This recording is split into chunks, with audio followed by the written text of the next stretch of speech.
Hello, is this thing on?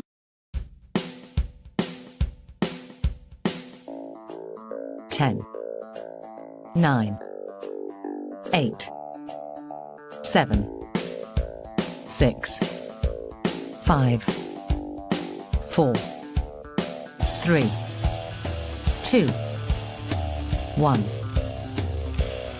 It's the lower league look. And it's time for a breakdown.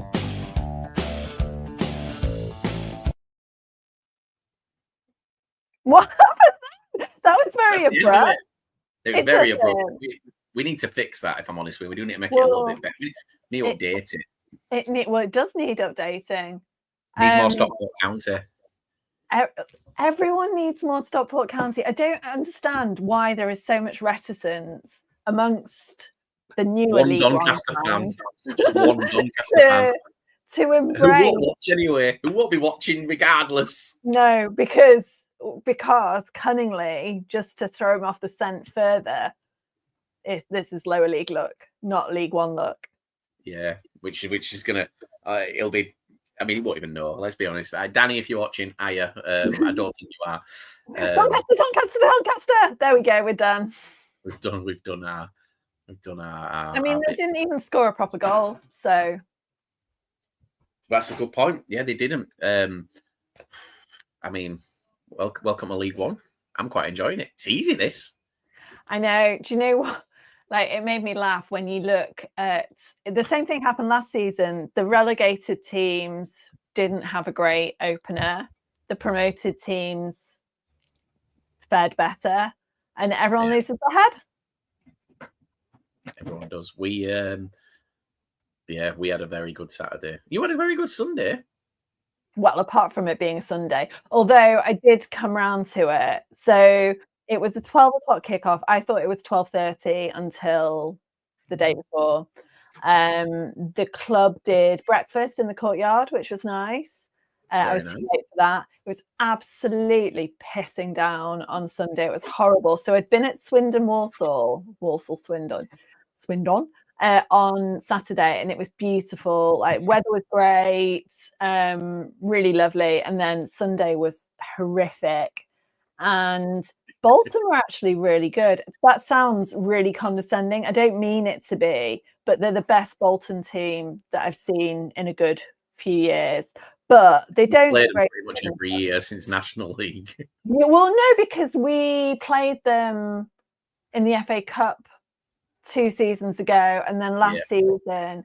And then I love it because they're one of those clubs that really cannot stand losing to a team that they perceive to be not worthy of being in the same league. Just so, despite the fact that we beat them twice last season and drew one and beat them in the FA Cup the season before, when there was an even bigger gap between us in the leagues. It's very much like we shouldn't be losing to teams like Stockport, despite, again, them not being in the playoffs last season and us finishing third. Teams like Stockport, Hannah. Teams like Stockport. Also teams like Port Vale that are just about to kick off. Although Port Vale feel like a League One team to me. Well, how high the line is. It's kicked off. It's just kicked off now, and pretty much everyone was within the centre circle or in line with defenders, midfielders, attackers. I love it. I do like it when it's. The thing is, like you say about relegated teams, I think it's harder to adjust bouncing off of a relegation season than coming definitely. Up. And Port Vale will know that, and that's why I think they've set up that way. They've got to just go for it. Yeah, not expecting it. Because teams have the relegated teams, there's quite a high attrition of players, and they'll still be losing players now. Like, the window isn't closed yet. Whereas Port Vale have signed announced Mo Fall tonight. Was at Wrexham last season, was on loan at Donny and Walsall. Well, yeah, he wasn't before. My first thought was, is this the Crawley Mo Fall or the Wrexham Mo Fall? It's the Wrexham Mo Fall.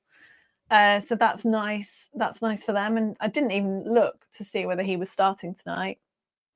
But He's not. No, looking at this, No. I mean, if they've already announced him tonight, you wouldn't think they'd have got everything through in time. Depends. Yeah, but they could have signed him days ago and just not announced it. Yeah, maybe so. Charles asked for thoughts on Donny already. Charles, I have none. We've done them. You missed we've it. done Donny. You didn't score a goal from open play. You won 1-0. Well done. The amount. And it was in the 88th minute or something ridiculous. Yeah, I think the general consensus amongst Donny fans when I asked for predictions was that you were going to walk it. I think one person said they were super confident it were going to be 3-1 Donny. And it's hard to. I think any time coming in, it's hard to adjust. And what happened here? I've got a Cardiff player down. He's got a bit of a bust mouth. He's got a boo boo. Oh yeah, done He's his got chin. a boo boo. I'm just looking. What's going on here? Oh, that's why it's season 23, 24. Oh dear. I do love StatsBomb, but it also confuses the hell out of me. Well, shall we go through some games, Hannah? Shall we? While we're watching, shall we go through some games? Because I mean, I'm happy to start with my game. Yes, because we've got Wycombe this weekend, so that would be very helpful. You can tell me all about what to expect, because we played Wycombe last game of the season last season, and then we're playing them second game this season. It's our first away game, and because of Wycombe's shirts, we've had to crack out the third kit early. So because our two kits are blue and blue, which is weird. Yeah, speaking different shades of blue, but the Wycombe kit is both of those blues together, which is why it's problematic. Well, speaking of kits, the Wycombe kit, whoever has designed that and signed that off needs sacking, because I was under the impression. So have a look at the Wycombe kit from behind. It's got checkers on the back, Hannah. You can't read the names. But I was under the impression 2 seasons ago that the rules changed and you have to have plain backs on your shirts. And for some reason, Wycombe haven't. I think it's Sheffield United. They hadn't done it, or maybe Sunderland. It was one of the red and white stripes. I don't know what's going on, but it's horrific. You couldn't read the names. You couldn't see the numbers. It was appalling because they had white numbers. So our home and away kits are the checkers, the blue and the navy. So it does make sense to me now. Yeah, on our away kit, because it's stripes down the front, the back is like a plain blue panel for the numbers. That's what the rules are supposed to be. It's supposed to be a solid panel on the back. It was so hard to kind of read names and numbers, and look, I mean, it was just appalling. I will say, it's what I was going to say, like, bearing in mind it's the second week of the season, their home kit isn't available to buy yet. Who else is in that situation? Actually, that I saw. I don't think a lot of Swindon fans have received theirs yet, have they? I have, though. You have. You've received your Swindon shirt.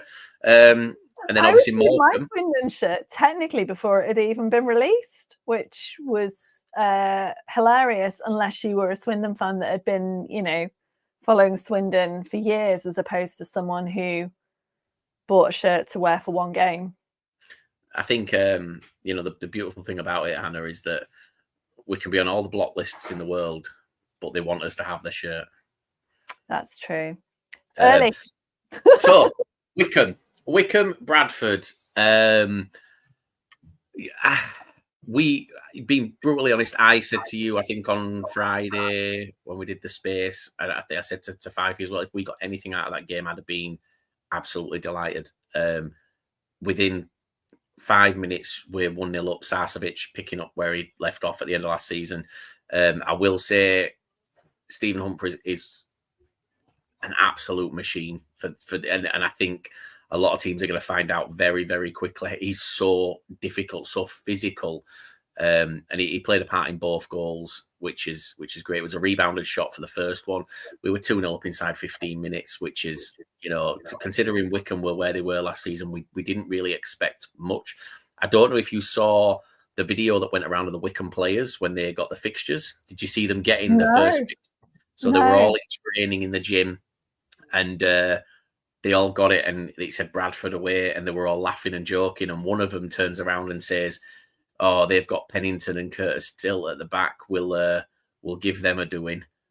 And I swear to you, Bradford fans, a lot of Bradford fans wrote Curtis Till off when they signed. And I said, I think between me and you, we've watched Curtis Till at Salford more than any Stockport fan has, and more than any Bradford fan has. Yeah.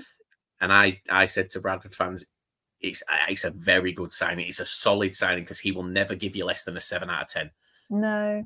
He won't set the world alight. No. But he doesn't need to, because he does the basics and he does them so well. Anna, he was phenomenal. Same with Luke Bolton. Yeah. He was Another one. Yeah, another one there. Like they're all absolute workhorses, but just kind of fly under the radar a little bit, I think. Yeah. Well, he's absolutely. Yeah, fans are already apologising. They're saying, I wasn't aware.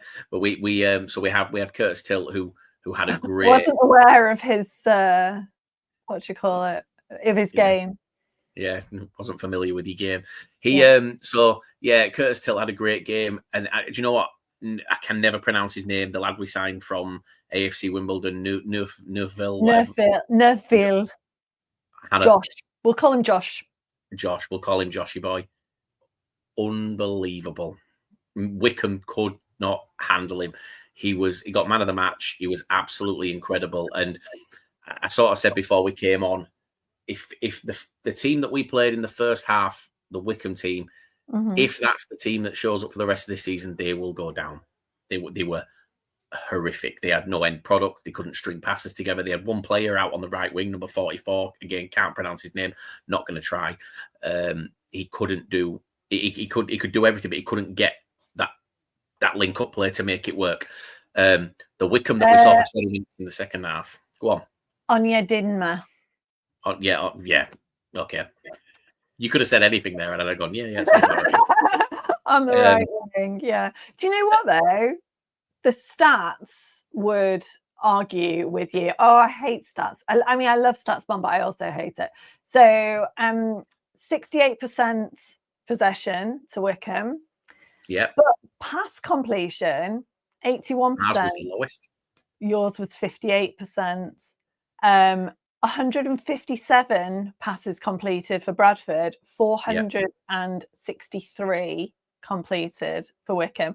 But like we said this, I was looking at the stats from the County Bolton game on Sunday night, and often stats tell a completely different story to what you watch and what you, because it's quality and it's what those passes leads to. It's that whole it's direction, Hannah. You can have 1,000 passes. Yeah, you can have 1,000 passes, but if they're all going backwards, and that's what was happening. We were pressing from minute one, and we were just at them, and it was causing them. They were passing it along the back. They were passing it back to the keeper. They were trying to clear it upfield. It had come back. So yeah, they had the passes, but again, there was never a point, especially in that first half, where they looked any danger. But like I said, the team in the first half, if that's the team that plays this season, I think they'd be in a real lot of trouble. The team we saw for 20 minutes in the second half looked like they could win the entire thing. Yeah, so StatsBomb has something called a race chart, which is basically cumulative XG. And until the 55th minute, Wycombe's is pretty much flat at like probably 0.1-ish. If I'm being generous, it was 0 for the first 25 minutes, whereas Bradford was well up. And Bradford had a massive spike in the 70th minute and then nothing, essentially, whereas Wycombe's kind of continued to grow. And you had Seb Stockbridge. How did that work out for you? What, referee? Yeah. Do you know, I couldn't actually tell you. Do you know what? Which is a good thing. A good thing. Yeah. Yeah. Don't get me wrong. There's a couple of moments where you're like, no, that shouldn't have been given that way, but it happened for both. So it wasn't like it didn't feel like a biased thing. But to be fair, I think if we'd lost, maybe I'd feel a little bit different. Yeah, that's When you natural. win, I haven't thought about the referee after that game, and I've not seen anyone comment on the referee. But yeah, like Wickham in the second half looked like a team that could win the entire thing. They when they passed the ball around and they got it working, they looked absolutely fantastic. But like I say, it's what you do over 90 minutes, not what you do over 25 in the second half. John's asked the question, Hannah. How have Sky managed to get a league game played on a Thursday night, and is this happening all season? It happened last season as well. Yeah, it's when we were doing various breakdowns, it was quite common that there'd be a League One or a League Two game on a Thursday night. Yeah, I know that people bitch about it.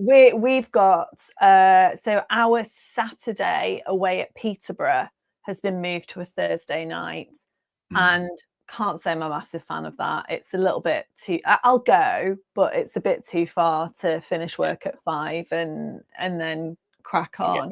Yeah, it's not for the fans, is it? Let's be honest. The Thursday night games aren't for the fans, not for the away fans anyway. But yeah, they're good for the league, though. I think, like a load of my Premier League supporting friends and colleagues watched County against Bolton on Sunday because it was on. Premier League hasn't started yet. Wickham are funny because I was saying to you before this, I watched a bit of the Birmingham City documentary last night. The Tom Brady documentary featuring Birmingham City. Let's call it as it is. Do you know what? I don't even think last night, the bit that I watched, it was episode 4, and there was a whole chunk of him on the beach throwing balls at his kids. And then it was what's Tom Wagner in the turf at Wrexham. I was like, I feel like I've seen this before. But at the time, Birmingham had just gone top and were kind of holding on to it. Wickham was second, and Wickham, held that position right the way up to probably around Easter, just after, I think, when they swapped with Wrexham, and then they just, by the time the season finished, we were third, Wickham were 7th, I guess, 3rd, 6th, 3rd, 4th, 5th, 6th, Yeah, that's something I've got to get used to as well. Not 3 teams up from automatics. Do you know what? Right. Well, I did the radio last Friday, and they had me on, and they had a Bolton fan on, and they said to her, like, why do you where do you want to be next May? And she was called Jane, and I don't think she was the brightest. She's like, well, I'd like to be in the top 3. And I'm there going, top 3 won't help you, Jane. You should have said, yeah, we'll go top 2. Jen, you can have 3rd. Well, no, we have to go 2nd because we are the only club in the world to have this stat. But for the last 12 seasons, every season we have finished higher than the season before. Yeah. So. And Charlie's never finished outside of the playoffs. Yeah, so that goes to shit, or we finish 2nd. There's no, I mean, or 1st, I guess. It's binary. That's what happens. We lose that stat, or we finish 2nd. Ian Mac are scoring at the cheese line of the game. Don't worry, they're out, Ian. They're out now. They can't hurt you anymore. Yeah, and Macca can't score against us because he's at Bristol. Because that would I'd be like, it's funny because there's Ryan Crosdale at Port Vale. We missed this last season. The players that left us were at Wimbledon, they were at Bradford, they were at Port Vale, they were at Chesterfield. And of those 4 teams, 3 of them have come up. And so we've not had, like, I did the 4-4-2 preview, and it was one of the questions that wasn't published was like, who's your pantomime villain? and mine was Anthony Sarcevic Oh, scoring in front of the Cheadle end. That's happening. That is happening. We might lose 4-1, but he is getting that goal. He is getting that goal. I actually had it was a weird thought. I was thinking about games that we've played together. Because obviously we play in, what is it, 4 weeks? 4 weeks? No, sorry. No. A week on Tuesday. Sorry, yeah. We've literally just been talking about it. 19th September. No, it's 19th of August. But yeah, a week on Tuesday. I was thinking about games that we've played, and I think, did we drew most of them, didn't we? Yeah. The last 2 league games we played, we drew, and then you beat us in the cup, whatever it's called, Papa John BDSM virtue thing. Yeah. So I was thinking those games, when you look back on them, we could have won all of those games if it wasn't for Andy Cook, which is such a weird thing to say. Because obviously away from home, when we came and I sat in that home end, he missed a penalty. Yeah. And then he got through 1-on-1 in the last minute and hit the keeper. He was injured. But then you go back to the home game when we were absolutely all over you and we were on the attack and it went out for a throw-in and he went to take a quick throw and fell over. Yeah. Yeah, but I mean, that was down to weather conditions, wasn't it?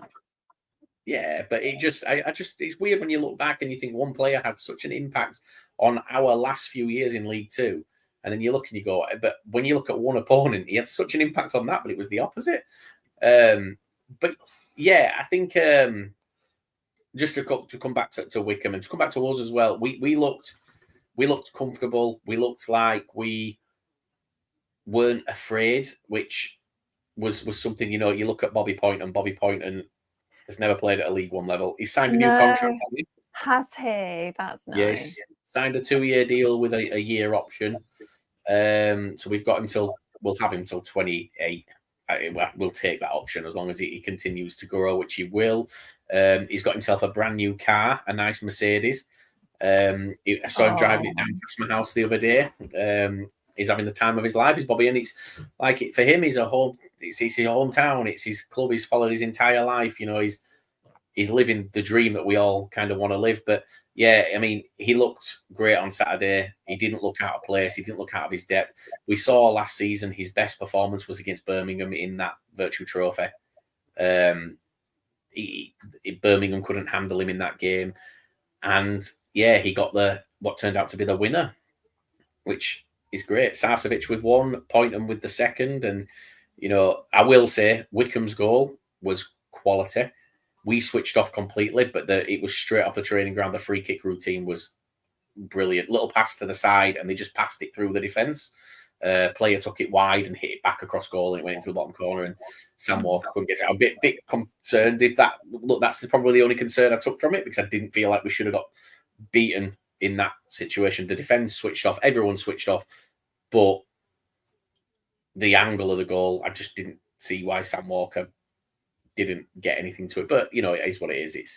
It's yeah. And it'll be one of those that he's watched and watched and watched again since, probably. Five is saying Coney to Leicester or Swansea, apparently. And Ian has said that they've dropped the price to 3 million. So he's also said if we lose 4-1 and Sarcevic scores later on, I will clap him. I mean, he'll get a good reception. Sarce's going to get I mean, it's like we had it. Maka played against us in Pinatar for Bristol, and he got a lovely reception. I think as long as players aren't dicks, like Fraser Horsfall at Blackpool has the full potential to do everything he can to wind the fan base up. Everyone else, I think, will probably be more, they'll clap the fans, the home fans when they come on as well, the county fans. We'll see. I hope Sars stays fit, because it does happen. Yeah, he had a little blip Yeah, I mean, last we've season. got two games to get, 3 games to get through. Because I think we've got Grimsby on Tuesday, possibly in the cup, in the Virtue. If I'm just looking here, No, Carabao Cup on Tuesday it is. oh, Blackburn, sorry, away, isn't it? We lost 6-0 or something ridiculous to them in the Carabao Cup last season. Yeah, we've got. Do you know we've got 6-1. We've got Northampton on Saturday. For me, we should be beating Northampton. Yeah, Northampton were a bit shit last season. They're a bit shit this year. I think that we are a better side than Northampton were when they came up, and I don't feel like Northampton are any better than they were when they came up. I feel like they've just stagnated, and there's nothing remarkable about them at all. We struggle against Northampton. They're one of those teams that we don't manage to. We just struggle, and I think we drew both games last season. Possibly, definitely the second one, but that was a refereeing fuck up, and one of those that you can kind of go back to and be like, yeah, that would have changed the outcome of the league. They lost 3-1 though to Northampton, to Wigan. Sorry, To Wigan, yeah, Saturday. So they've got to bounce back early, and I think for me, I'm confident going into that one. But then you look at the next 3 games for us. Blackburn in the cup could go either way because it's a cup game. Luton at home, and then yourselves. And for me, it started well though, didn't it? What did? The season. The season started well, but here's the thing. For me, if I'm looking at this, I'm still expecting it to be a tough season, and I still have the expectation or the aim to survive. That's what we need. So for me, working it out and looking at it, because you'll draw some games, I think if you go back and have a look, a team hasn't survived in League One for a long while, if they haven't won 15 games. Okay. So 15 is the worked out with 15. I haven't worked out my 15, but I'm thinking we need to get there as quickly as possible. Yeah. And it's that thing of get there, tick that off, and then move on. Yeah. I think 50 points, as you think, 15 wins will take you to 45, draw 5 times, you're at your 50. And that seems to be, because there's 4 obviously that go down, it's hard, isn't it? So I'm very, very much, let's try and get the points on the board early and let's stay up. I don't want to be getting to March, April with work to do to stay up. Yeah. It's funny though, like it is, oh look, there's whoever that is.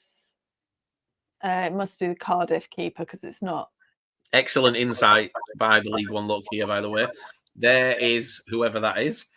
It's not me. It's what? It's not me or you. Because we're here.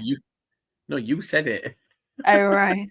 You said, oh, look, there is whoever that is. Oh, right. Well, I was trying to work out. It's just growing. It's great. Yeah, we are. But the point that I was going to make was going to double down on this ridiculousness, because the comment that I was going to make was, I know it was actually the Port Vale keeper. It's the same goalkeeper kit. So the green with the pink and the orange down it.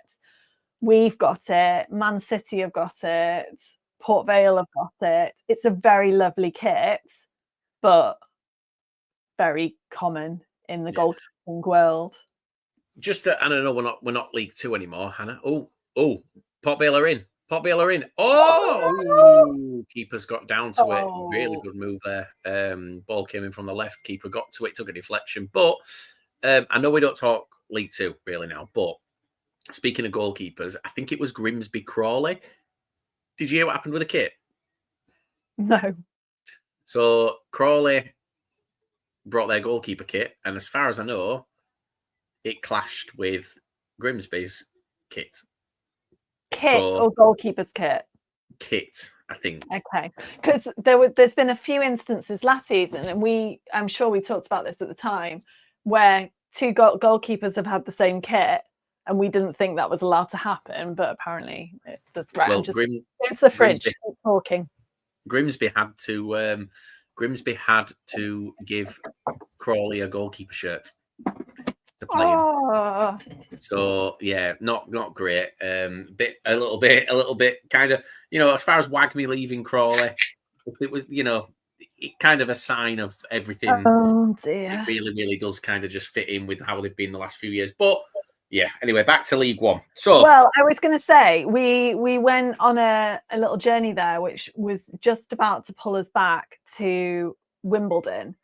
Yeah. So Wimbledon and Luton was the first game in League One last week, season opener, and I know, because we were talking about promoted and relegated teams, and how it's your opportunity. So Wimbledon just defended really well, and only, I'm going to say something very I don't know whether it's a Yorkshire thing. Go on. A cropper. They only came a cropper because Ryan Johnson. It might be South Yorkshire, but it's not proper Yorkshire. Is it not? It might be might just be one of those things that my mum says that. No, it was my nana actually. Come a cropper. Anyway, their undoing was a Ryan Johnson own goal, which would have been a cracking header. I do like Darren Clark's black on black Port Vale Football Club t-shirt. No, you know what I mean. Do not try and make this something that it's not. It's black on black on black. Oh, for God's sake. Nick could be clipping that for the thing. I'll tell him, don't worry. I'll tell him so you can have a look. Yeah, he does. I do like it. I like the kits where everything kind of blends into it. They just look nice. Port Vale has done. Stoke, ironically, had it last season where the emblem, the sponsor, everything was black, but that t-shirt that he's got on looks really nice.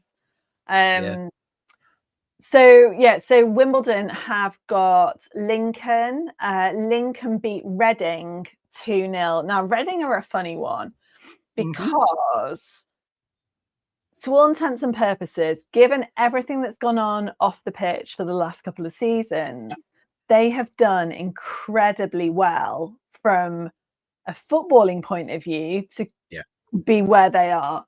And not last season, the season before, they finished in a really false position because they had a points deduction. Last season, they obviously were bought right at the very end, which staved off anything like that. But still, they were really heavily tipped to do incredibly well this season. So that was a bit of a shock for me. Well, not a shock, that's unfair. And, Lincoln's first goal was an own goal. But Lincoln are a team that, again, I kind of always expect them to be just a little bit better than they are. Maybe this is their season because they never feature in the, maybe they're the dark horse, which is ironic because of, who they are and where they finish. But it just feels like if something clicks for them, they can be just a little bit better. Like last season, they really struggled without an out-and-out striker, and Ben House was scoring the goals for them. But whenever you talk to Lincoln fans, they'd be like, no, we need a striker. They've kind of stagnated for me of Lincoln. They've been in and around it too long now and not progressed. Yeah. And that's, it's similar to Salford in League Two. They were in since they came into League Two. They've always been kind of pushing to get into and just never got over the line. I mean, Salford can't be far off coming up to being, I think, aside from Walsall, one of the longest standing League Two teams. Yeah, and they've not been in the playoffs since 22-23. Yeah, since you played them. Yeah. So, but they're, you know, they're solid. I mean, obviously they lost to Crewe, which is ironic because when we were talking about, I think it was on 606, I was like, oh yeah, Salford always. No, I'm waiting for the moment to see if you remember what I said about Salford Crewe. So I said Salford always do really well against Crewe. What And did you say? I said there'll be goals in that game. It'll be a good game. And that it was. It was a phenomenal game. Yeah. So yeah, no, they Salford are a strange one. You know, you get one or two things with Salford. They either look absolutely incredible or they kind of don't show up, and there isn't a middle ground with them. And like you say, it kind of stagnates them out to mid-table. At this point, they're not progressing. Yeah, and that run, I love that we've slipped back into League Two. It's natural. Half an hour in. League in the world. But you know, that run that they had last season was a run that was characterized by easy games. And we said that at Christmas when they were kind of sitting in second, third, it was a false position. And we were right. Not that we were happy to be right, because no, but you could see it coming. I want all the good things for Salford. Although now after Saturday, I'm slipping into the Swindon bandwagon because you can slip right out of it, Hannah. It wasn't for the faint-hearted watching Swindon away. We're on League Two, so we might as well do it. Let's talk about that, because that was Sunday League defending for the winner. It was horrific. And again, I know, like I said after the game, it was a reality check for a lot of fans, and they were like, oh, it's only one game. It's like, it doesn't matter. You expected to win. It doesn't matter if it's only one game. A lot of them expected to go in and put a good few past them. And, you know, like Ben said on the 606, we'll concede a lot, but we'll score a lot. Well, you didn't, and you didn't look like it. That only works if the other team is as bad at defending as you are. Yeah. And that's when you get those, you know, ridiculous score lines where it's 5-4 and you're like, well, you know, clearly both teams were shocking defensively. The thing about Swindon as well is that, you know, Walsall were down to 10 men for 70 minutes. 20 minutes, yeah. And Swindon's goal was not, I mean, it's a penalty, but it was not a penalty. I've not watched it back, in fairness, but it was right in front of me and it was not a penalty. So, you know, then to get caught on the counter as they did, with everyone kind of pushed up front because they were attacking, Walsall took the opportunity, and it was like the parting of the Red Seas. It just like spoke down one-on-one. When I was watching the highlights and when that goal was coming, and I saw the passing, I was like, "Oh, there's going to be a man in the middle. Yeah, what's he going to?" And there was just nothing. And it was like everyone just turned and watched. And yeah, I found it really, really weird. Ian has brought up a very good point. Glad you got out of Swindon safely, flying seats. It was away, Ian, so she's all right, but still, it was because I was stood, because I was with Ben, and Ben's son Freddie is quite small, so we were sat on the front row, literally just behind the goal. So that seat flew over my head and it didn't hit the goalkeeper. I mean, I'm not trying to condone this in any way, shape or form, but it didn't hit the goalkeeper. The goalkeeper kind of gave an Oscar-winning performance. Hannah, did you see that? Sorry. Just look at this for horrific, lucky defending. You ready for this?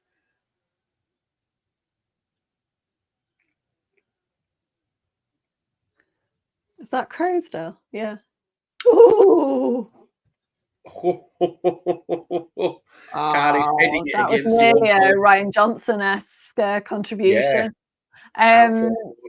But yeah, there was the chair. There was also a vape/lighter, and the most reckless one, the knob end of a baguette. I mean, they're brutal. If that caught you in the eye, have your eye out. Well, I got hit by a vape at Carlisle away in the playoffs, and that hurt. Yeah. So I can't help but think what a knob end of a baguette would do. You'd be up on charges. I'm honestly, yeah. A sandwich with GBH. Imagine that. Imagine what you're in for. Lobbed end of a baguette at Walsall's. Well, I get it. They're like, because you get to the end of those baguettes and they've got no filling in them. There's really no point, is there? But still, it's not the right thing to do. And as you said on Saturday night, Ian Holloway directing all of the attention, looking straight into the camera. I do not want, and I felt targeted. It is a complete coincidence that I go to my first game in the Swindon end, and I mean they can all blame it on me if they want. But first time he's done it either, Hannah. That's the problem for me. It's not the first time he's done it, and I know my comment was a little bit tongue in cheek because I said he'll talk about anything but the game. Obviously, he spoke about the game in his interview, but he knows full well no news publication is going to focus on anything he says other than that. And that's what he did. And it's just poor. It's so poor of him. And I just don't like him. I think that there's something about him. He might do well as a manager, but I just don't trust him. He's got a kind of weaselly look to him, and I know what you mean. If you were like, if you saw him, if he wasn't a football manager and like he was well known around your town and things like that, every time he went somewhere, people would go, "Oh, fucking Ian's here again," because that's the sort of person that he is. He's the man that would be. At his age now, if he wasn't in football, he'd still be down the pub on a Friday night trying to dance with 20-year-old girls and trying to make himself look like the youngster. But he's made a career off of talking bollocks, which is quite ironic for us to say, considering we're sat here doing that now. But he's made a career on Swindon's blacklist. And we're on Swindon's blacklist, yeah. But he's made a career out of it. I mean, if you ask anybody to name iconic Ian Holloway interviews, not one thing that anyone pulls up will make any sense. There's an interview out there talking about a hamster's penis. He compares it. He talks about Ronaldo, Hannah. He says, he can play football. He's got the body of a god. I can only hope that he's hung like a hamster. He said, mind you, my missus has got a hamster and his cock's massive. And but do you know what I'm saying? Like, he knows what he's doing. He's a bit Curl-esque, isn't it, as well? Like, he's a Del boy. He's a salesman, and he knows what he needs to say that'll get people's attention and will not focus on the shit. It was like that, when he said about the orange hats, and he thought they'd been given away as a marketing activation, not a protest. Yeah, he did it last season when they played us. They were horrific. It was it was the worst performance from a team that I saw us play last season, Swindon at home. And after he got into an argument with a fan at the end, and his interview was just talking about this fan. I don't want you here. You don't have to travel to games. I'm not making you. And it's like, well, first of all, that's not what you say. But no one else remembers anything about his interview other than that. And it's bollocks. He knows what he's doing. He's the perfect distraction for the club. And ironically, and this will move us on, I know we're on Swindon, and I know we always end up here, but ironically, you talk about like them throwing chairs and the fans doing what they did. That can lead towards having to play behind closed doors. They might have to do that anyway. Well, because right. The ground, as it stands, is not safe. It's not being signed off as safe. Now, the club are saying that the work that's been done has always been planned to be done and planned to be completed in time and blah, blah, blah, blah. What if they got drawn at home the first game? Mm-hmm. What would they have done? And it's like Sheffield Wednesday have got the situation. Well, no, theirs has been cleared, hasn't it? Now, Has it? I haven't seen that. In fairness. I'm Okay. sure. I think yesterday there was an announcement, but Swindon's hasn't, and the work still hasn't been completed. The meeting to check whether it's safe hadn't been done as of today. So, what's going to happen on Saturday? Like, what is going to happen if that isn't sorted?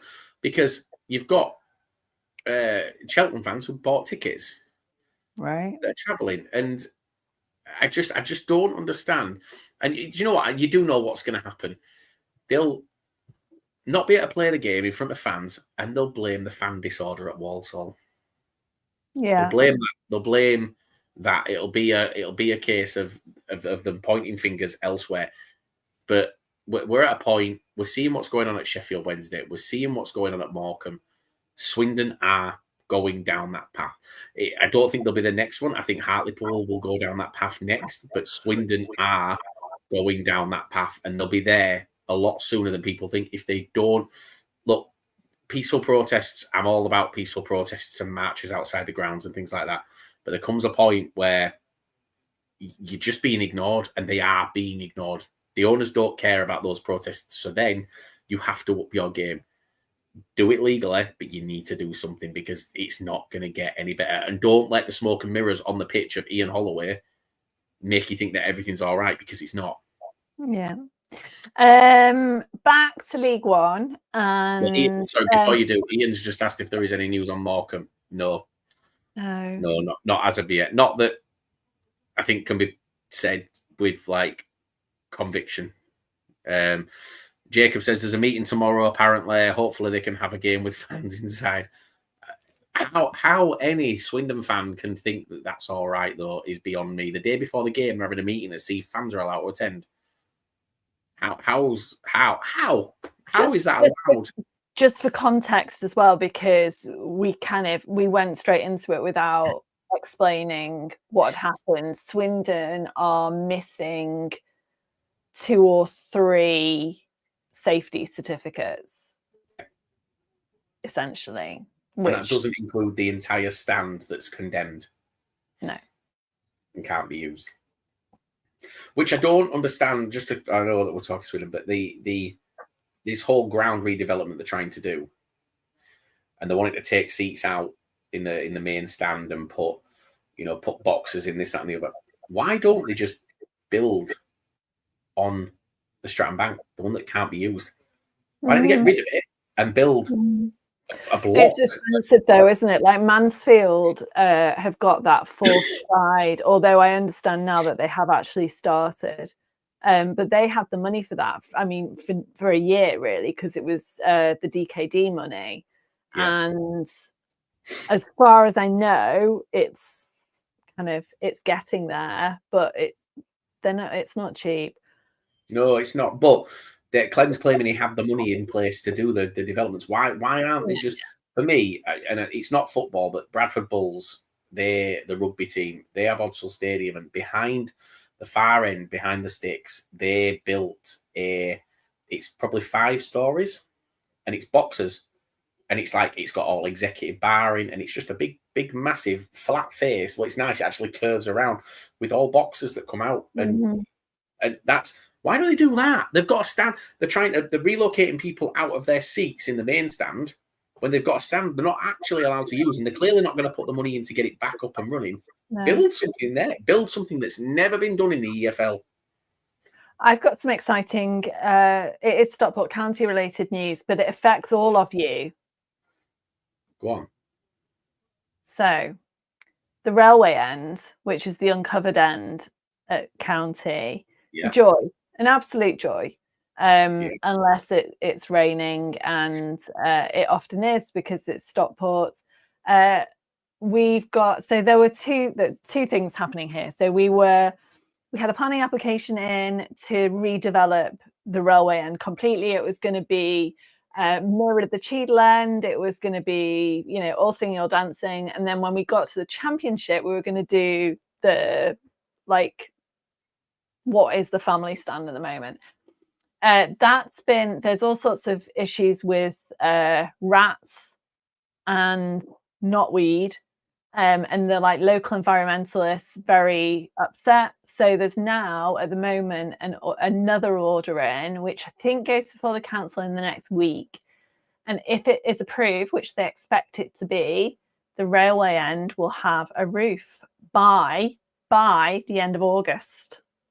Oh, So boo. Bradford will probably. Oh no, I think there's one more. There's another game. Can't remember. There's another one at the end of August that won't have a cover on it, and then so that'll be everyone can stop bitching about reduced allocations and not having 10% because there will be a roof. But we've got ship pies, so you have got ship pies. I'm not looking forward to it this year. You know, I used to like your food. Yeah. Well, I was talking to the new COO at Burton, and he is confident. And if anyone, who've Burton got this week? Oh no, Burton beat Mansfield last weekend. They've got but they've got Barnsley at home. So Port Vale, we don't really have a massive Port Vale fan contingent that can report back on the pies. But Tom Mahern, who is the new COO at Burton, is confident that they have got amongst the best pies in the league. So I look forward to hearing back on this. Will Moorcroft off of Salford, not to take it back to Salford again, he told me that his favourite pie anywhere, because we were talking about the Harrogate Morecambe thing, and I love a Harrogate pie, was at Mansfield, a lamb and mint pie at Mansfield. Now, I have no recollection of anything good about Mansfield. But you're in the away end. Oh, do you know what? We've had this, right? So I'll just have to get Harry to pass something across. Yeah, but we've had this before as well, that Will's told me about food that he's had, and then it's turned out he's been in the home end and it's been better. Yeah, it's like when we first started going to Salford and I was talking about the chips. It's still different. Yeah, then you obviously tasted the away end chips, but the home end chips are different. Yeah, and do you know what happened last week? My dad had chips and curry sauce in the away end, and the curry sauce was really thin, you know, like Thai curry sauce. I had what we normally have, the chicken tenders and chips in the home end, because I had a pass for all of them. And it was like proper thick curry sauce. So even things like that is bonkers. Anyway, back to Barnsley.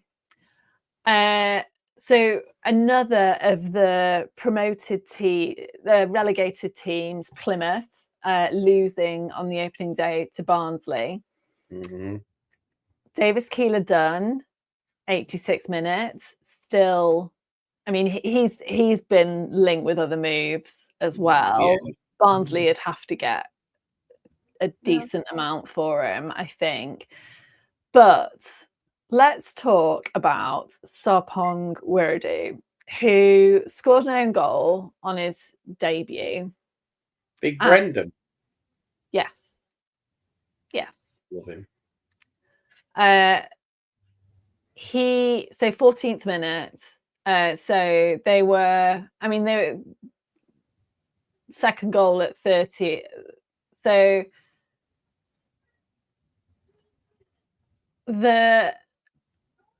own goal at 14.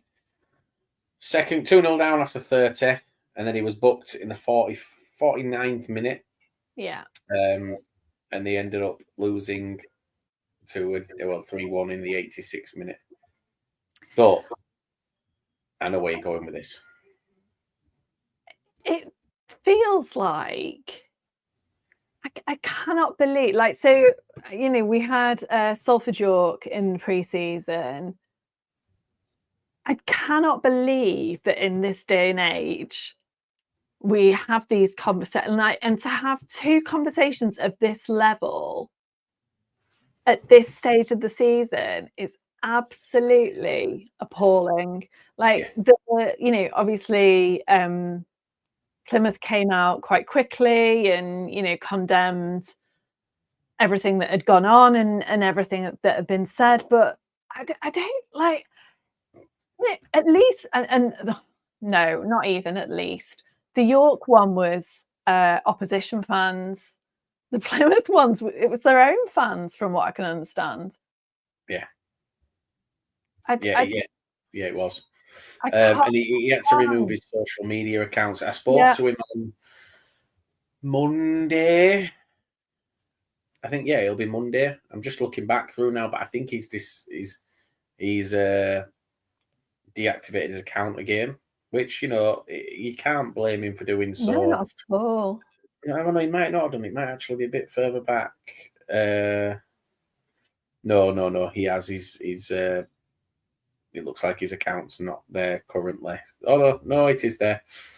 But it's shit. It shouldn't happen. It should be lifetime bans for anyone that's caught, and they will get caught. It's baffling because if it was, it's such a hard conversation to get into. But if it wasn't him, the hate would still be there towards him, but they wouldn't go for that. Yeah. Do you know what I mean? For me, it's their own player as well. That kind of hit differently for me. And we've talked a lot about kind of subconscious biases at County, and certain players coming in for more stick, but that was so explicit and so obvious that I still can't kind of make head and tail of it. For a player making his debut as well, right? It's not the way to go. It's not the way to go at all. I mean, also in that game, not to kind of deflect away from the seriousness of it, was Jack Shepherd, who obviously we had last season. There's been a lot of back and forth between Bradford and Barnsley fans because people saying that he wants to come back and this, that, and the other.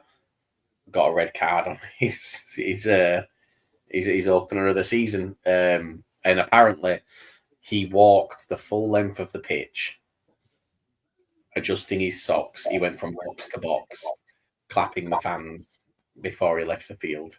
What did he do? It was just a second yellow, but from what I've read, I think it was something like 2.5 minutes from him getting his red card to him leaving the pitch. Which I think is brilliant. And you know what? He's a great player, and I hope he has a good season. I hope Barnsley don't, but I hope he does personally. I think that there's some big lessons to be learned. And do you know what? For me, I think that the EFL should be putting maximum punishments in place, which is if it is proven, points deduction should come in immediately because no one will ever do it again. And that's the thing, like we had an incident last season with a female official, and everyone knows who it is. Like, you see these, you stand next to these people week in, week out, you know who they are. And even if you don't, you know where that comment's come from. And it comes down to what reporting mechanisms the clubs have got in place. I don't know what they have at Plymouth. Obviously they were at home, so they do have access to stuff. We have I don't know what you have at Bradford, we have a text line, so you can text in and say, right, I'm in the pop side. Yeah. And describe someone and be like, I heard them shouting abuse at the female liner. And then the stewards come and investigate and they look at the camera footage and all of that. But, a mechanism has to be in place like that. And people have to feel comfortable to use it. Yeah. And it needs to be, like I say, there needs to be punishments in place because we're at a point now where club statements don't mean nothing. Let's be honest, it means absolutely nothing. Doesn't change it. doesn't, and then obviously I know the punishment wouldn't change it, but a club statement does not stop anyone, like doesn't make anyone go, oh shit, I shouldn't have done that. Oh god, I better not do that again. It doesn't. No. There's no punishments for it. Everyone heard the guy at York in a friendly at what he said. And people have, these guys on here, they've done it online, like they've done online abuse towards him. It's not hard to track him down. No, well, the PFA, is it the PFA or the FA? One of the two has a team of people whose job it is to investigate and explore abuse on social media. So that's, you know, they can have things referred to them, but they also, I mean, can you imagine a horrible job? Like trawling the internet for abuse. Are you laughing at Ian Dowden about the text line? Yeah, I love it. It's such a good one. Because I was like, oh no, he's tried it. Like honestly, so I've used it in the past to complement the women's toilets in the pub side are atrocious. There's barely running water, and they've now taken out the anti-bac machines. So the situation's even worse than it used to be. But I've used it for that. And I did think at the time, like, God, you know, someone's having a heart attack somewhere and they're like, oh, she's bitching about the toilet. You know what I mean? Yeah. Well, I don't know if there's been an update. Again, we go back. We're going between League 1 and 2, but the little things that are getting said kind of drag us back there. The situation at Newport, Notts County. Oh, I missed this. Tell me about this. So the game was, there's a fly flown in and it's stuck next to me. Oh. And it's a big fly. And it's having an absolute aneurysm because it can't get out. And it's quite funny. And then that's just completely taken the seriousness away from this. So before the game, a fan was taken ill. Oh gosh. So the game was delayed by an hour. But from what I read, and I've read mixed things, because on the club social medias they said about and they had to land an air ambulance on the pitch. Oh wow. And the BBC reported that everybody had been evacuated from the stadium for it to happen. Gosh. Was this at Newport? Yeah, before the game. Because like Notts County is so close to QMC that it wouldn't make sense. It's still stuck. Where is it stuck? I think it's gone in the fireplace. Oh. You're not getting it out. Liv's going on fly watch. I'm not going on fly watch. But yeah, so that happened. But there's I haven't seen an update yet. So if anyone does know, do let us know. But yeah, go on. Sorry. I've just remembered it's not in any way football related, but it is integral to the lower league look breakdown. Go on. What is that? Right. A kilogram of fizzy sweets from Home Bargains, $1.99. Hannah, we've got a Home Bargains at the top of the street. Mm-hmm. And they're actually nice as well. Like a good mix of flavors, different things. Like a bit of a rainbow bell. I was really excited. I love a fizzy bell. So, have your kids got into doing candy salads yet? Candy salad? You basically get loads of sweets and put it into a bowl. So this is like a ready-made bag of salad. Oh, I've done that before. I've done that myself. And it's just, fuck them kids, Hannah. I've done it my own. Well, yeah, clearly. Do your kids watch this now? Do your kids actually watch these things again now, or are they not allowed after last time? Mind you, I'm guessing now that conversation isn't a problem. Well, no, because they're trying to gaslight me, because they think that if they admit that Father Christmas doesn't exist, then Father Christmas will cease to exist and they won't get presents anymore. How old are they? 11. They're at high school. Yeah, they know. They entirely know. That's We brilliant. did the elf last year. The elf didn't come. Well, back to football, Hannah. So, Right. because we're going to be here till kickoff on Saturday, if not. Right, League One. Other games around the ground. Do you know where the biggest shock for me was of the game of the day? Oh, go on. Blackpool. I was just going to say Blackpool. Fraser They Horsfall had a spent mare. their time so well this summer, but to see them fall to Stevenage, who I thought were going to struggle this season, and I still think will, but to see A them, bit of a Lincoln Stevenage. Just a I bit. don't think meh. I think that's an insult to Lincoln. I think Stevenage are a lower half League Two team punching well above their weight. It's funny though, because that first season that they came up, they did so well, and they only just missed out on playoffs. And then last season, they were just like, eh. Yeah, well, I think, like I say, they're a lower half League Two team punching well above the weight, and it won't be long until they go back to that point. That's my view on it. But yeah, it's a great result for them. 3-2 against Blackpool.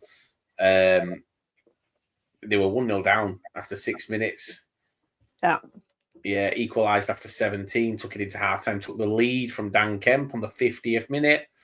79th minute, an equaliser. Have you seen they scored 2 goals? Yeah, they scored 2 in the first half. Oh, they scored 1 in the 55th They minute. scored 1 in the first half at the 55th minute, and then they scored again in the 50th minute in the second half.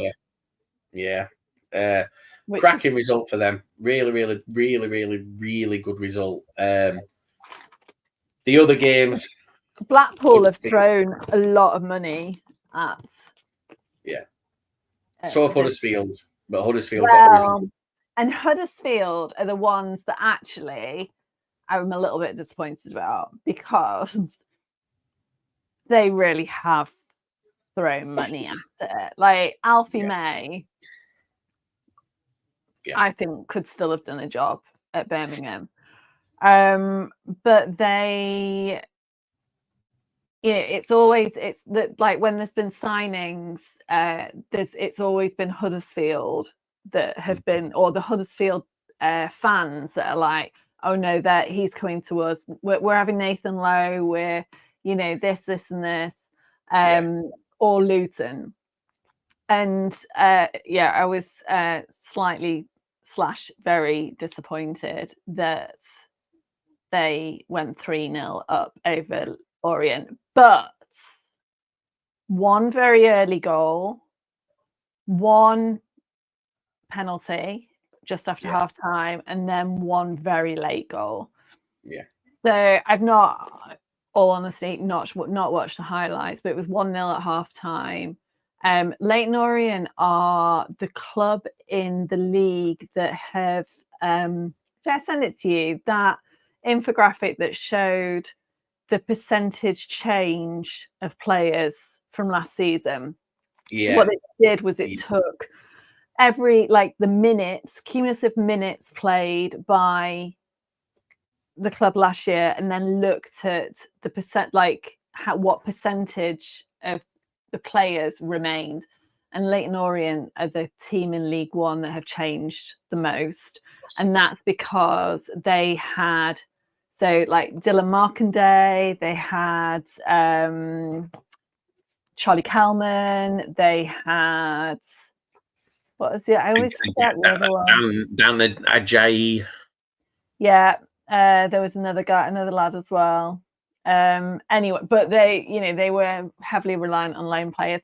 They've got Teo Adamarola in though. Yes, I got a text from our friend Marshall, and it just he sent a picture, and I was driving, I think, and then the text popped up after saying, "Should I get HMS Pissed the League out?" And I was like, "What's going on here?" And then I looked, and I was like, "Shit!" It's such a good signing. It's a very good signing for them. And I just said to Marshall and any Orient fans that do watch this, he's one of those where if he beats his man the first time, he will beat his man 9 times out of 10 that game. If he doesn't beat his man that first time, you'll see him struggle, because he's a very much a confidence player. And don't get me wrong, once he gets it, he's brilliant. But yeah, I just think that there's a real There's a real Do you know player what in though? Like, I mean, obviously Orient lost in the playoff final to Charlton. Yeah. They are a team that, you know, have changed a lot. They've had a change of ownership last season. Yeah. But they outperformed their budget massively. Richie Wellens is brilliant for them. And they had a horrible start to the season last season. I think we played them in like Hannah, October. look at that for an offside call. I don't think that's offside. Port Vale went 1-0 up and the line all flagged. That's borderline at best. I want to see it with an actual line. Well, we'll see that at full time. Yeah, so you know, I wouldn't discount Orient yet. The other thing that's happening, which will affect every team, well, not necessarily every team, the disparity between the League One start date and the Premier League start date is having really big consequences on loanees. So there is still quite a lot of activity going on in the Premier League, obviously, in terms of incomings and outgoings. That is then having a knock-on effect on players that can then be released. And like particularly, you know, young players at clubs like Everton, where, you know, they've not got like 14 senior professional players or something ridiculous. So there are players that will probably come out, but you know, they're not gonna. There was a question to Chalner about Tyler Onyango. Like, where's that up to? Charlie was like, he's in America. Yeah, well, like, that's kind of the only answer. We usually rely on loans to build our squad around, but this is the first time that I can remember in my lifetime we've started a season without a single loan player. We have yet to loan anyone, and we usually have a couple. Oh, the lines are being drawn. They're saying, "Are they going to show the line?" I think banging line. I think he's banging line. Just. But yeah, put it this way. It's so marginal if he's not that there's no way that the line-up could call that. Yeah. But yeah, so yeah, it's our first time starting without a loanee, which is big, and like you say, it's having a big knock-on effect what goes on. But coming back to games, Hannah, Rotherham, Port Vale, we are watching Port Vale. Obviously, Rotherham beat Port Vale on Saturday. Both teams down to 10 men by the end of the game. Looks like a really ill-disciplined game. Finished 2-1. I mean, Rotherham 2-0 up inside half an hour. Yeah, again. Sorry. Teams really. This Port Vale team here, I don't think look like they're struggling. So it just shows game to game. It does. And obviously, I mean, they only lost by a goal on Saturday. Rotherham are another one that last season were expected to do really, really well. Really strong recruitment. Steve Evans as being Steve Evans. And then just did, like, I don't know. I feel like them, Barnsley, Wigan, like all kind of around. And, you know, similar, same scoreline at Cardiff, Peterborough, and, you know, obviously Cardiff are playing again now. Peterborough, I was watching clips of the Hard Chase podcast, and Dara McAntony seemed really confused and bewildered that people weren't backing Posh to do well this season. And then he'd done a poll like, do you think that Posh will do well this season? And it was like 65% was no. There's nothing there for me. I don't. Yeah, I don't know what's. It's again. It's similar to what we said it about. Who were we talking about at the beginning? Where we just said that there's just nothing remarkable about them. Oh, it's kicking off. Oh, it's kicking off. Oh, is that Tolaj? Oh, Tolaj on the floor.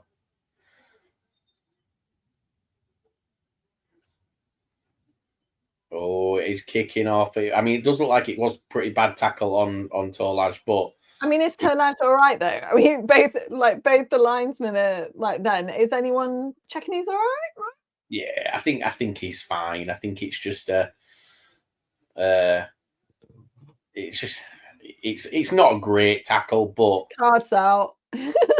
card. I think Card's out more for the handbags.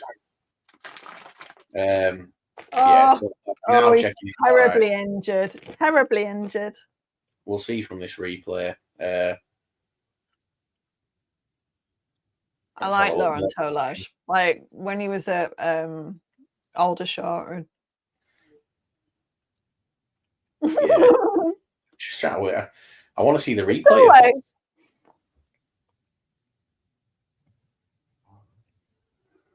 But you see that he had the yellow card in his hand for it. Yeah, so if you watch here, Yeah. well Right. kept in by Tolaj there.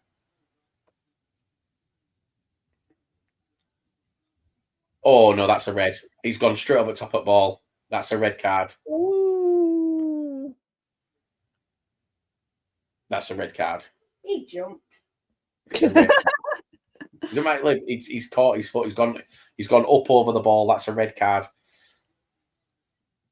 He's done well to escape that. Yeah, he has.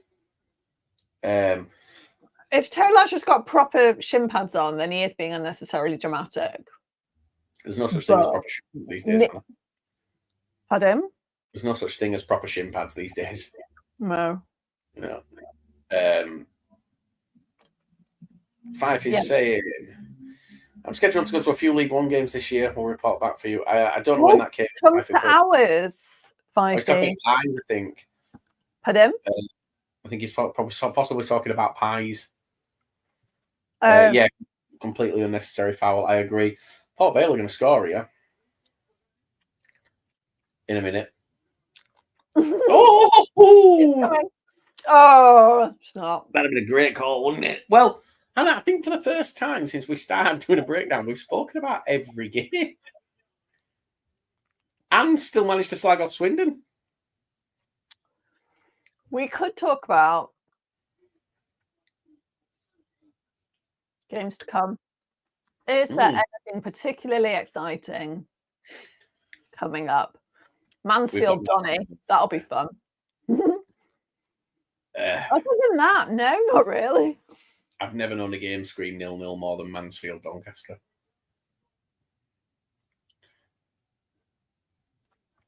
Fife is saying not pies, actual journalistic contribution. Fife, we don't do that around here. We don't try and be professional. We are. I mean, we Professional. literally sit here with kilogram bags of sweets, cans of beer, and get distracted by the football and squirrels. I finished a and pizza flies. right before we press record. Yeah, There's no preparation in this. no. So yeah, you've got Wickham this Saturday. What are you predicting? Give us your prediction. Come I on. don't do predictions. I've asked. Fifey said, which Thursday is Posh Hannah? Now, Posh Hannah is my nickname amongst some of the Stockport County fan base. So that's where I thought he was going with that. I can see that. I can see Posh Hannah. I'll find out. I think it might be. I don't know. I'll refer to the EFL calendar. Johnny Jackson's #1 fan is in the chat, Hannah. Ian Dowden might be able to jump in as well. He's very good at the old the 20th of November, Fifey. Yeah, Edgeworth finally got his account back after 3 years at the end of last season. I mean, Yeah. honestly, that was the longest takeover. Yeah. Brutal, absolutely brutal. Thank you, time- Ian, for doing a prediction. County 3-0 win on Saturday. Oh no, it depends whether Coney's. I'm going for a 3-1 Bradford win at Northampton. So Wickham beat us 5-0 this time last season. No, a bit later on actually. They were if we Brilliant. got a result from them, Hannah.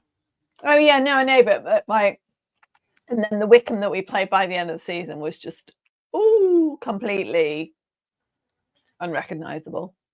Yeah. They looked like it was one of those games that you didn't mind losing because they just played so well and they were actually a joy to watch. So yeah. You don't mind losing games to teams that play well. But when teams play that old, archaic style of football, I can't get behind that. So the corner at Port Vale here, 57 minutes, it's still 0-0. Ball whipped in. How have they missed that? Croasdale? Oh! Was that Croasdale? It was, wasn't it? Yeah. Do you know what? I'm not keen on this. I know that their fans absolutely love this kit that they've got, and it's like a throwback. I wasn't impressed with it when it came out. I really wasn't. I think that if they'd have done the badge and the letter in the same colour as the sponsor. Do you know what? I don't even see the sponsor on it. Like, I know there is one somewhere, but I couldn't tell you who it is or. Thank you, Pfeiffer. Bradford 3, Northampton 0, Stockport 2, Wickham 1. Do you know what I can do? Well, for the last, we can either sack it off or I can give you an orientation to League One. Go on, give me an orientation to League One. But remember, I'm not going to be going to many away games. No, but you're not the intended audience. Let's be honest. Oh, it's not about me. It's not all about you. I'll direct it at Edgeworth. And I'll start with Wimbledon, which is my least favourite away day, possibly in the league. The only saving grace, I hate it. I hate it. It's a ball ache to get to. Parking shit. Like the nearest pub is away pubs bloody miles away. There's a Lidl, and that's basically it. Well, they tried to model it on MK Dons, didn't they? That have the Asda. But because they're obviously they're a little bit lower rent compared to MK Dons. It's honestly, I really dislike it. However, and it's my birthday weekend. So my birthday is the Friday and we're playing Wimbledon on the Saturday. But it's international weekend. So it's going to get I'm moved. hoping. So every time we sign someone over the summer, I'd be like, oh! And then we'd lose Ibby when we're down when we might have to play Wimbledon now. By the way, Ibby Torrey, we haven't spoken about him. No. Played really, really well. Really well. He looked solid. Yeah. I love him. Yeah, he was honestly, he played absolutely brilliant. Everyone did. There was no one who didn't, but yeah, Torrey did do absolutely brilliant. Ian's just said here, Mansfield, £30 tickets. Right. Okay, so this has come up a lot, but I don't think there are many away games that I paid much less than 30 quid for last season. And I'm fairly sure that I bought my Orient ticket yesterday, fairly sure that was 30 quid. My Wickham ticket was something similar. And it's not, I'm not, advocating for it, but it's not unusual at all. Right, Barnsley, awful parking. I've got bad memories of Barnsley. That's about all I can say about Barnsley. They've got I watched a policeman chase someone round with a sniffer dog. That was fun. Burton is a nice little ground. Very kind of modern behind the scenes, like all the stuff, like when you see the players arriving, everything's very nice because it's all kind of affiliated to St. George's. And Tom says they've got amongst the best pies in the leagues. That's exciting. I like Burton. I really like Burton. Yeah. Well, we were quite invested in Burton last season because they've done this whole, buy up League Two, which didn't really work for them, in fairness. No. And it's interesting because it's the same as Charlton have done. Charlton have bought up League One. Yeah, they did what they tried to do. What Crawley did the year before. Mm. Crawley did it. Crawley bought National League South players Yeah. and went up, and I think Burton tried to do the same, but Burton tried to do it on a big budget that they didn't have, and evidently now we're in a position where Burton are skint. Yeah. So Yeah. And absolutely skint. Gary Bowyer was the difference. Like, he turned that club around when he came in, but it was too little, too late. Well, no, it wasn't. No, they stayed They up, but yeah, stayed up, but they, not comfortably. Ian said you could win the league away at Barnsley with 6,000 fans. Yeah, we can. I'd celebrate that with you. Bolton's a funny one, because the ground is in the middle of a retail park. So Just off the motorway, isn't it? Put him Just off of the motorway. just off the motorway. You can park at my sister's if you want. I'll sort you out. Awesome. But I did not. I parked in the retail park. They've got these machines. It's all AMPR. They've got these machines that you've got to kind of pay at when you leave. Use the one near the ground, not in the car park. Plymouth, I've not been to. Anyone could tell me about Plymouth? Exeter had the biggest fuck off screen Port Vale in a bit the league, but it's above the away end, so you can't see it. So I spent ages looking for it because I like to know, the time. And it wasn't until I was watching the highlights in the evening that I spotted it. So that's all I can say about Exeter, really. We went late on that call. Look at that call. How poor is that offside call?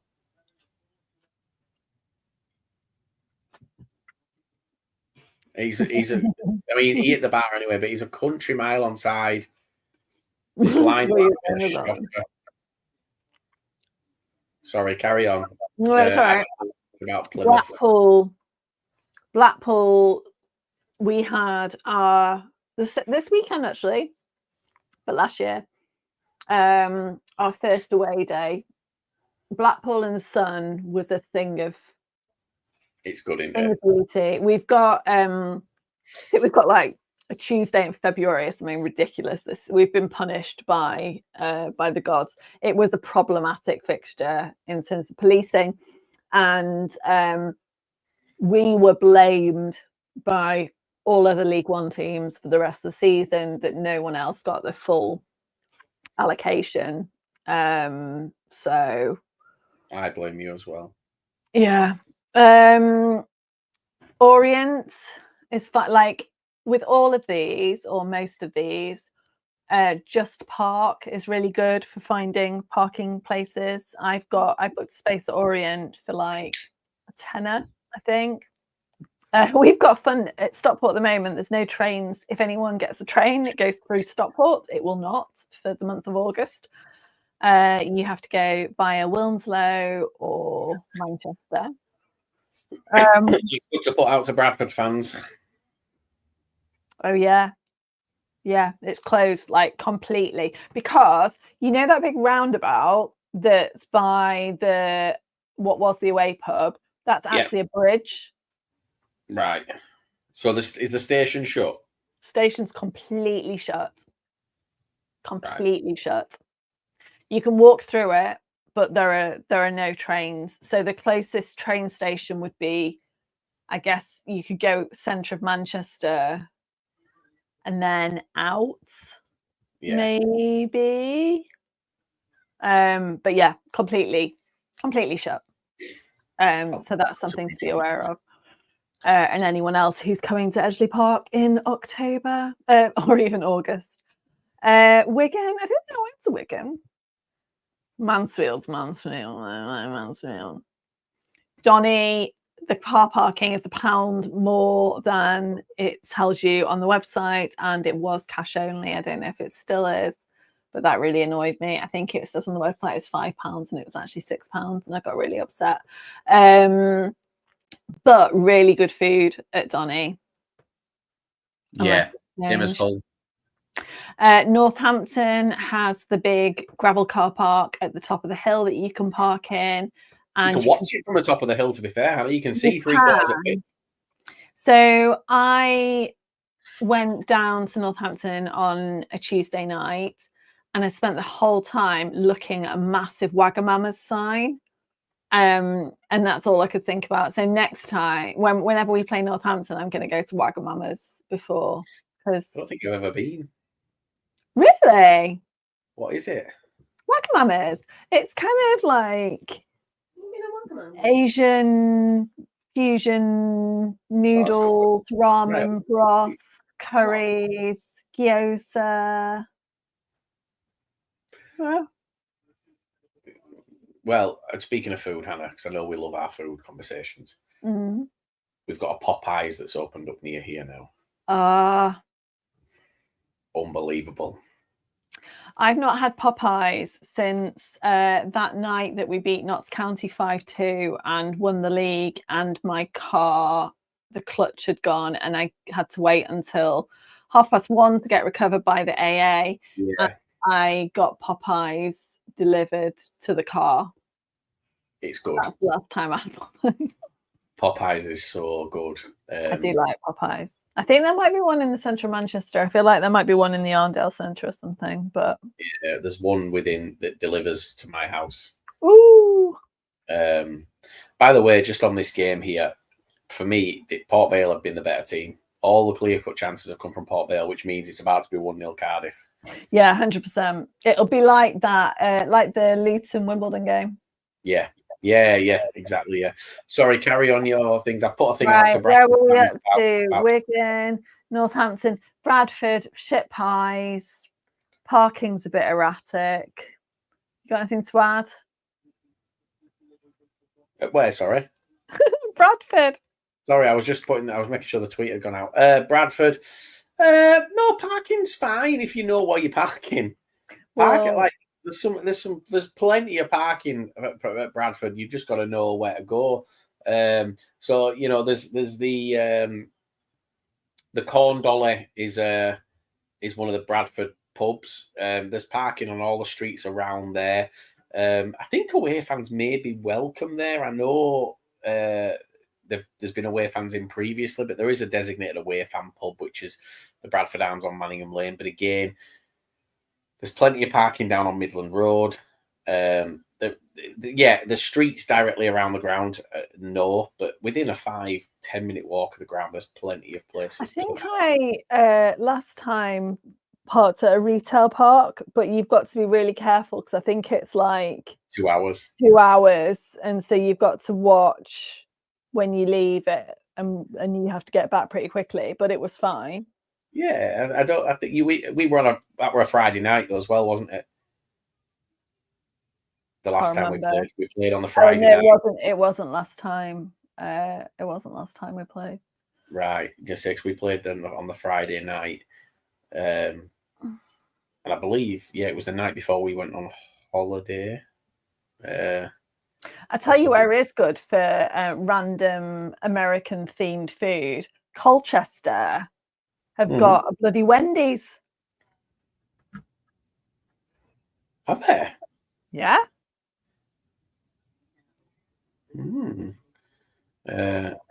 Fife is just bigging up Bradford. Cheap hospitality. I'm not allowed to do hospitality at Bradford or Swindon.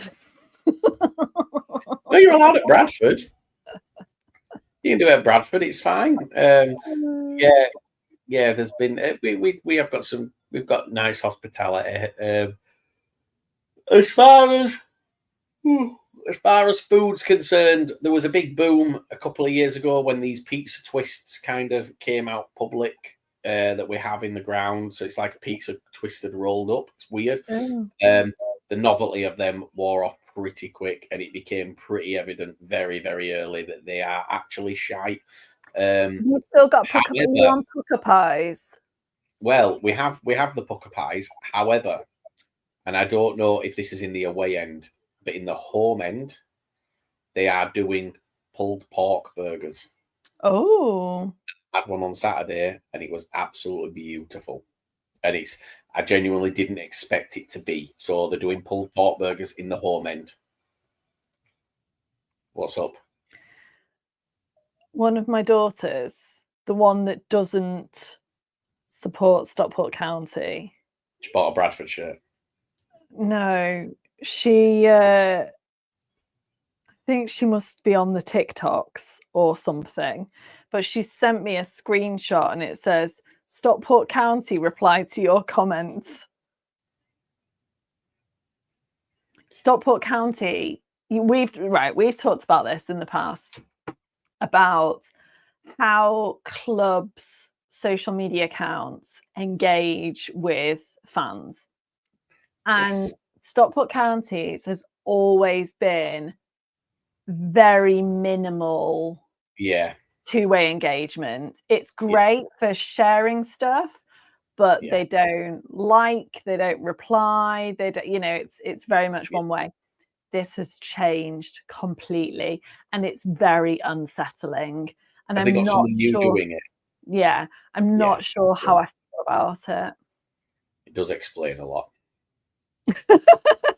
Why? because they don't even text back. And the thing is, I know that he watches your stuff, and if he's watching this, yeah, I'm talking to you. You know who you are. You check your texts because you've got millions of them. Just a simple no will do. I'd rather be told no. Well, no, I'll stick up for him because he's been he comes on the SK3 TV podcast. It's just you. Yeah, I know it is. And that's fine. It is me. But his reasons don't exist. We could go into that. All right. Well, I'll talk to him. Let's Get him not. on here. Anna, get him on for that Bradford preview or not. Yes. So Stockport Counties. I'll have to find out what Sophie's been putting on. Where did we get up to? Bradford, Peterborough. Can't really remember too much. I parked on an industrial estate just behind and walked across. Think it was all right. Luton, I'm excited about going to for the Hatters Derby. Yeah, it's just it's not great for parking. It's not a great experience if we're being honest. It's not. Oh really? No, it's a ground. I mean, I don't know how much it's changed, but when they went to the National League, it was one of those clubs in the ground where you looked at it and you thought that is a National League ground.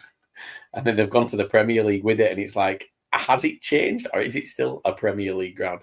But obviously, you've got that unique away end, which is always kind of interesting to walk through. Pretty much walk through somebody's living room to get into the ground, which is always somewhere else is like that I've been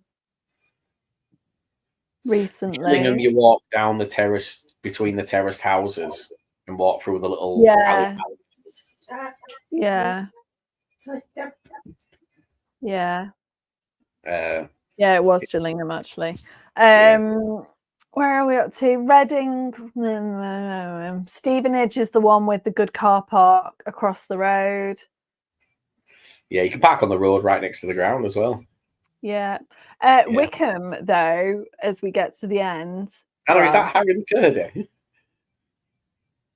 Oh, look at him! It's like Port Vale fans love Harry McCurdy so much they've gone and got their own. Oh, it's like baby Harry McCurdy. Look at him. That's insane. He's an Australian. Good day, mate. Wickham have the cut right. So Wickham's parking goes on sale at 10 o'clock on a Tuesday before the game on the Saturday to home and away fans. And it's a bastard to get out of, but it is convenient. And then you come down the stairs from the car park and there's a fan zone and the food is brilliant. They have like pulled pork and like fish and chip, like all sorts of things. But I didn't realize that there's an away fan zone and a home fan zone. So the away fan zone is on the left hand side, like as you're walking round the corner to the away end. the home one, it's on the right as you come down the steps. The home one is nicer, and they don't mind away fans being in there. So that would be my top tip for Wickham. And then Stockport County used to have good pies, now got shit pies. It's the price you pay as you go up the league. I recommend. Well, do you know what? Right. So the story goes. Well, the profit margins weren't there on them, but also the pies were so good and so full of high quality pie filling that they were taking 45 minutes to heat through. And so they were really struggling with like supply and demand, and that's why they were running out at half time and things. So the new ones only take 20 minutes to warm up, and that says it all. Although they're also, it's called HM Pasties. It's a social enterprise. They are made by ex-offenders, and like it's all, it's all for good, but they're not very nice. Well, they're fine. They're just not not great, not as good as the other ones. There's loads of places on Castle Street. Don't listen to anyone that tells you to go in the Pineapple. It's not funny. It won't end well for you. It's like the roughest pub on Castle Street. Like hangs out. Rough. I'll occasionally say that I want to go in there just to experience it, and people are like, no, it's not even funny, don't. It's nicknamed P3, which is the psychiatric ward at the local hospital. Right. The Nelson is the designated away pub that's just up the road from the train station, which is closed in the month of August. And I highly recommend Levi Shawarma on Castle Street for lovely, like kebab shamoon. That's a good point as well. To Bradford, I recommend Istanbul Shawarma on Manningham Lane. Oh, really? Yeah. It's very, very, very good. So there's my recommendation. So Ian Dowden's showing off about the Great Northern Pies. So you can actually buy Great Northern Pies. You can get them shipped to your address. You can go to their outlet in Wilmslow and pick them up. I can only assume, though, Ian, it's that's in a kind of proper oven as opposed to a warming oven, which is what they have in. So they don't have a turbo. How do the club not have turbo ovens? Well, they do. So what they do is they move the pies around the ground. So presumably they cook them somewhere and then relocate. It was, logistically, it was a bit of a nightmare. Although in the pub side, which is where I sit, they do Stonefire pizza, which is bloody lovely. It's £10 or it's £9 with season ticket discount. And they're made fresh, and everyone forgets that they exist because you can only order them from the bar, not from the food bit, which is terribly confusing, but good for me. But it felt really wrong the first time, like walking to my seat, down you've like, excuse me, with your pizza box. Nothing wrong with that, Hannah. Didn't seem right. By the way, Port Vale are all over Cardiff here. Tolas should have passed there. No, it's not. It's Harry McCurdy Jr. He should have passed. He absolutely should have passed. That's a shocking move. Look at this. Ready? Look at an overlap. And he's took the shot. We see what so this is the first time that Port Vale and Cardiff have met since 2002, 2003 in the league. And Cardiff have won each of the last 4 meetings. Cardiff City have won each of their last 2 away league games. That's a stupid stat after saying that they've just won the last 4. Since Since New Year's Day 2024, Port Vale have won just 2 of their 24 games in League One, drew 6, lost 16, because they had that shocking, the year that they came down, they just tanked, didn't they? Yeah. And after beating Peterborough 2-1 on the opening day, Cardiff will be looking to claim successive league victories for the first time since October 2024. So it's going brilliantly for everyone. It is. Fife has made a suggestion to EFL clubs. Stop being bougie with your pulled pork and someone go traditional and give me a pork and apple sauce or a turkey stuffing and salad cream. Now, I can get on board with the turkey stuffing like that. Wickham do pork and apple sauce. It was the biggest. It was monstrous. Monstrous. But it doesn't beat Christmas dinner in a cup at No. Stockport. Who have we even got? I don't even know who we've got on Boxing Day. Because I'll volunteer to bring, take them out to, Well, Hannah, so you know Lincoln. when Luton? No, Lincoln. So you were talking about Blackpool away being in February. We've got them on the 4th of January.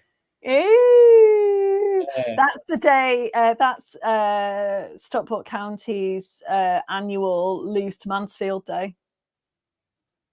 We celebrate it every year. And lose every year. It might be later in the season. I don't actually know, but yeah, it's. I hate playing Mansfield with passion. Yeah, well, we've got Blackpool away on the 4th of January, which is a Sunday, and we're kicking off at 3:00 on the Sunday. Is that because everybody plays on the Thursday for New Year's Day? Yeah, that'll be it, won't it? Are they doing New Year's Day games this year? Because did they not do Boxing Day last year? Yeah, they do Boxing Day and then Betwixtmas and then New Year's Day. Was it Premier League and stuff that didn't do Boxing Day just gone? I think it might have been Premier League. Yeah, moving there, which is sad. I love Boxing Day football. I've missed it for the last few years because I've been away. We were away at Huddersfield. We're playing. I want to say Reading. I think Reading possibly on. No, they can't have given you that as a. It's not Reading. It's Rotherham. Wigan. I was going to say it must be someone kind of fairly close to home. Yeah, Wigan on Boxing Day at home, which I'm quite looking forward to. Seeing we've not played Wigan in the league for a long time. Yeah, I think we had Wigan between Christmas and New Year. We had Huddersfield, Wigan, and then Birmingham. Well, we've got Huddersfield on the 13th of September at home, which is, look, that's I'm just the one that's the early kickoff, isn't it? Yeah, but I'm going to put this out there to both Bradford and Huddersfield fans, both of you. Stop pretending you don't care about the other. Stop pretending that Bradford fans saying, oh, look, Huddersfield fans care, and Huddersfield fans saying, look at how much Bradford fans care. You both care. We all care. The fact is, you give a shit that we're back in this league, and we give a shit that you're in this league that we're now in. It's that simple. And it really is. I don't care what anyone says, and you can pretend all you want. Both clubs' fan bases looked for that fixture first when the release date came out. We did. We all did. I did it. And I have no shame in admitting that. I'm buzzing for it. I think I don't know what will happen. Huddersfield are expected to win. Absolutely. Look at what they've done. They've spent millions. They've spent more on one player in League One than we did on our record signing when we were in the Premier League. So, make of that what you will. It's not a level playing field, but we're joint top of the league after one game. So yeah. It annoys me that Huddersfield are top because they're the only team that scored 3 goals on Saturday. Yeah. But it's one game. I can't wait until StatsBomb's a bit rubbish at the moment. Apart from if you look at individual games, I can't wait to have it populate and we can have some proper stats. Look at his hair, Hannah. Look at his hair. Oh, is that Barry Bannon? No, he needs hair like that to offset his ears. Well, Where is that? Oh, Yeah. that kit's beautiful. I love that goalkeeper kit. Is that all the grounds? Is that all the clubs there? Done? Yeah. Let's have a look. Sure, let's do the same for let's do what people can expect from the new teams, the Doncaster, Wimbledon, Bradford, and who came up with this?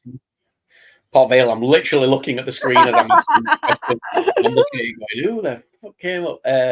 I mean, look, you can see from Port Vale, I don't think Port Vale have done enough this summer to stay up, but they're playing all right now. I just don't think that the legs will last. Yes, Ian has asked a very important question. Do Huddersfield still have roast potatoes? They do. I don't believe they do them in the away end, though, do they? I'll have to find someone to like hand them over. Yeah, so in the home end, they do roast potatoes with like beef gravy, but with chunks of beef in it. Absolutely beautiful. Yeah, I loved that. So, yeah, footballing wise, Port Vale, I don't think that they've done enough this summer. To be fair, I think out of the 4 teams that came up, we have had the best summer. I think we've had the best. Yeah. Yeah, I definitely think we've had the best summer recruitment wise.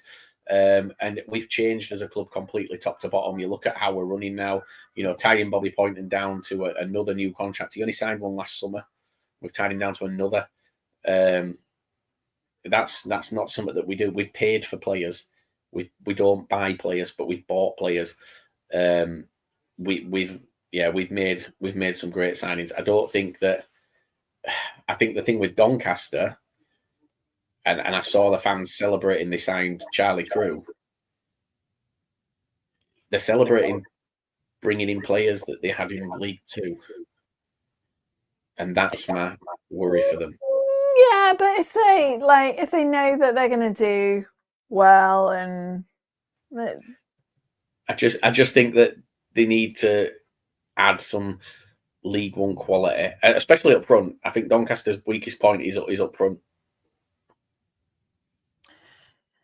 I wouldn't be confident if it gets to the end of the window and they're going into the season, the first half of the season, definitely with a front three of, is it Ironside, Sharp, and who's the other one? Can't remember who the other one is, but it doesn't scream. They'll be relying on Luke Molyneux a bit too much there, and that's not to say Luke Molyneux. I said earlier that I think Luke Molyneux, I still think even in League One, he's the best midfielder in the league. And I think he's going to get better this year and show everyone. But yeah, for me, I don't know. I think the aim for everyone should be to survive when you first come up. That should be your aim. Just survive. Just get over that line. That's your first thing to do. And I think I don't know. I don't know if I know. Port Vale are on break again, by the way. McCurdy too. Whipped it in. Harry Clifton. Yeah, it could have been Clifton. Could have been Clifton. Because it was Port Vale on the attack again, down the right hand side, ball whipped in, keeper's caught it. If Port Vale could finish. Oyendamola Ajayi on Saturday, who's got the biggest XG90 share. Yeah, I don't think that any of the teams have done enough yet to justify feeling confident. Harry McCurdy Jr.'s just got booked. A cynical foul. Yeah, they had Brandon Hanlon and Ajayi. It was Hanlon. Hanlon. Front. It was Hanlon. They said they were saying Ironside, Hanlon, and Sharp. Because they play a weird back five and then 2-2-1-5. Yeah, they don't really have a midfielder. They kind of have a couple and then they stack the forward line. But then, hang on, starting 11. He is so greedy. I know, I was looking at Exeter, ignore me. Yeah, No, Brandon Hanlon's the centre forward. And then Glenn Bell, Dollar Middleton, Harry Clifton, and Moles. Yeah. I'm not overly. I wouldn't be overly confident with that. And that's not to say they won't do well, but I just wouldn't be confident looking at it at this stage. We'll see what happens. How did, or has he played? Did Olowu play for you? No, he is. So Charlie had said that he thought he'd be on the bench on Sunday, which he was, but he didn't come on. So he came to us with an injury. We've already got an injury crisis, as in with players that are coming back. So Ian said earlier, Jaden Fevrier is due back. He's had a hernia up. He's due back at the weekend. Joseph Olowu should be fit.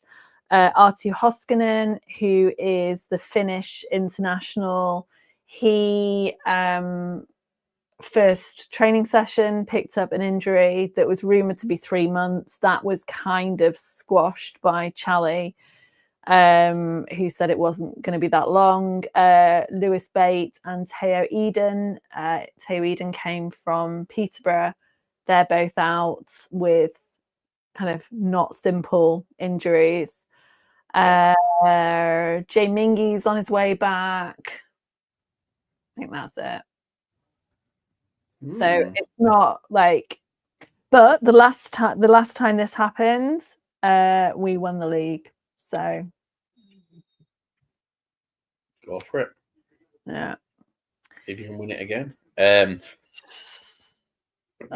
Ian said here, who's your player of the season and Golden Boot winner for League One this year?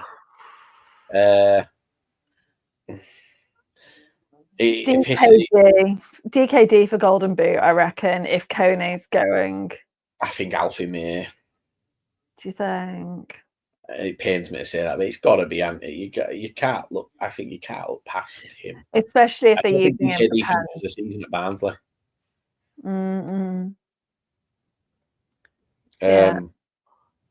Player of the season.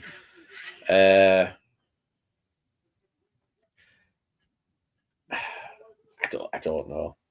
I mean, it usually just goes to the top goal scorer, doesn't it? It just it was Kone. Kone won it last year, and then So Kone won young player and player, I think.